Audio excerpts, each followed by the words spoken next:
Hi ಎಲ್ಲರಿಗೂ, ಹೇಗಿದ್ದೀರಾ? ಎಲ್ಲ ಚೆನ್ನಾಗಿದ್ದೀರಾ ಅನ್ಕೋತೀನಿ. ನಾನಿವತ್ತು ಸ್ಟ್ರೀಟ್ ಸೈಡ್ನಲ್ಲಿ ಮಾಡುವ ಫೇಮಸ್ ಚುರುಮುರಿಯನ್ನು ಯಾವ ರೀತಿ ಮಾಡೋದಂತ ಹೇಳಿಕೊಡ್ತೇನೆ. ಇದರ ಟೇಸ್ಟ್ ಅಂತೂ ಹೇಳೋದೇ ಬೇಡ, ಅಷ್ಟು ಚೆನ್ನಾಗಿರುತ್ತೆ. ಬನ್ನಿ ಯಾವ ರೀತಿ ಮಾಡೋದಂತ ನೋಡೋಣ. ನಾನಿಲ್ಲಿ ಒಂದು ಪಾತ್ರೆಗೆ ಸಣ್ಣದಾಗಿ ಹಚ್ಚಿಕೊಂಡ 2 ಈರುಳ್ಳಿನ ಹಾಕ್ತಾ ಇದ್ದೇನೆ.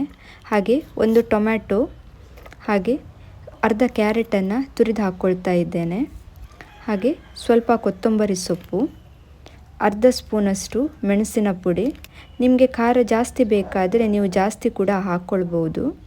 ಹಾಗೆ ಅರ್ಧ ಸ್ಪೂನಷ್ಟು ಗರಂ ಮಸಾಲ, ಹಾಗೆ ಅರ್ಧ ಸ್ಪೂನಷ್ಟು ಉಪ್ಪು, ಹಾಗೆ ಅರ್ಧ ಲಿಂಬೆ ರಸ ಹಾಕ್ಕೊಳ್ತಾ ಇದ್ದೇನೆ. ನೀವು ಬೇಕಾದರೆ ಹಸಿಮೆಣಸನ್ನು ಕೂಡ ಚಿಕ್ಕ ಚಿಕ್ಕ ಪೀಸ್ ಮಾಡಿಕೊಂಡು ಹಾಕ್ಕೋಬೋದು. ಇವಾಗ ಇಷ್ಟನ್ನು ಚೆನ್ನಾಗಿ ಮಿಕ್ಸ್ ಮಾಡಿ. ಚುರುಮುರಿ ಯಾರಿಗಿಷ್ಟ ಇಲ್ಲ ಹೇಳಿ? ದೊಡ್ಡವರಿಗೆ, ಮಕ್ಕಳಿಗೆ ಎಲ್ಲರಿಗೂ ಇಷ್ಟ. ಸಂಜೆ ಹೊತ್ತಲ್ಲಿ ಏನಾದರೂ ತಿನ್ನಬೇಕು ಅಂತ ಅನಿಸಿದಾಗ ಈ ಥರ ಮಾಡಿ, ತುಂಬ ಒಳ್ಳೆಯದಾಗ್ತದೆ. ಇವಾಗ ಇದು ಚೆನ್ನಾಗಿ ಮಿಕ್ಸ್ ಆಗಿದೆ.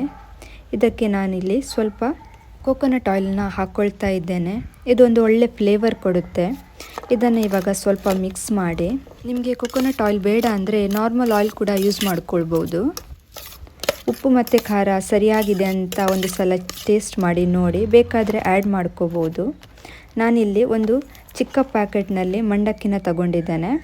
ಇದನ್ನು ಮಿಕ್ಸ್ ಮಾಡ್ಕೊಳ್ಳೋಣ. ಮಂಡಕ್ಕಿ ಯಾವಾಗಲೂ ಗರಿ ಗರಿ ಆಗಿರಬೇಕು, ಇಲ್ಲಾಂದರೆ ತಿನ್ನಲಿಕ್ಕೆ ಚೆನ್ನಾಗಾಗಲ್ಲ. ನೀವು ಈ ಮಂಡಕ್ಕಿನ ಯಾವಾಗ ತಿಂತೀರ ಆವಾಗ ಮಿಕ್ಸ್ ಮಾಡಿ. ಮೊದಲೇ ಮಿಕ್ಸ್ ಮಾಡಿಕೊಂಡ್ರೆ ಸ್ಮೂತ್ ಆಗಿಬಿಡುತ್ತೆ. ಮತ್ತು ನೀವು ಸ್ಟ್ರೀಟ್ ಸೈಡ್ನಲ್ಲಿ ನೋಡಿರ್ಬೋದು, ತಿನ್ನುವಾಗ ಮಿಕ್ಸ್ ಮಾಡಿ ಕೊಡ್ತಾರೆ. ತುಂಬ ಈಸಿ ಇದೆ ಈ ರೆಸಿಪಿ. ನೀವು ಈಸಿಯಾಗಿ ನೀವೇ ಮನೆಯಲ್ಲಿ ಇದನ್ನು ಮಾಡ್ಕೊಳ್ಬೋದು.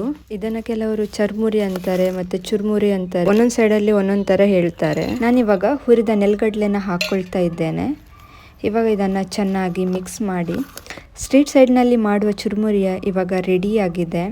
ಒಳ್ಳೆ ಕೋಕೋನಟ್ ಫ್ಲೇವರ್ ಬರ್ತಾ ಇದೆ. ಖಂಡಿತ ನೀವು ಈ ರೆಸಿಪಿನ ಟ್ರೈ ಮಾಡ್ತೀರಾ ಅನ್ಕೋತೀನಿ. ಇವತ್ತಿನ ರೆಸಿಪಿ ನಿಮಗೆ ಇಷ್ಟ ಆಗಿದೆ ಅನ್ಕೋತೀನಿ. ಇಷ್ಟ ಆದರೆ ಪ್ಲೀಸ್ ಒಂದು ಲೈಕ್ ಮಾಡಿ, ನಿಮ್ಮ ಫ್ಯಾಮಿಲಿ ಫ್ರೆಂಡ್ಸ್ಗೆಲ್ಲ ಶೇರ್ ಮಾಡಿ, ಮತ್ತು ಸಬ್ಸ್ಕ್ರೈಬ್ ಮಾಡೋದನ್ನು ಮರಿಬೇಡಿ. ಮತ್ತೆ ಸಿಗ್ತೀನಿ ಒಂದು ಹೊಸ ರೆಸಿಪಿಯೊಂದಿಗೆ. ಅಲ್ಲಿ ತನಕ ಬಾಯ್.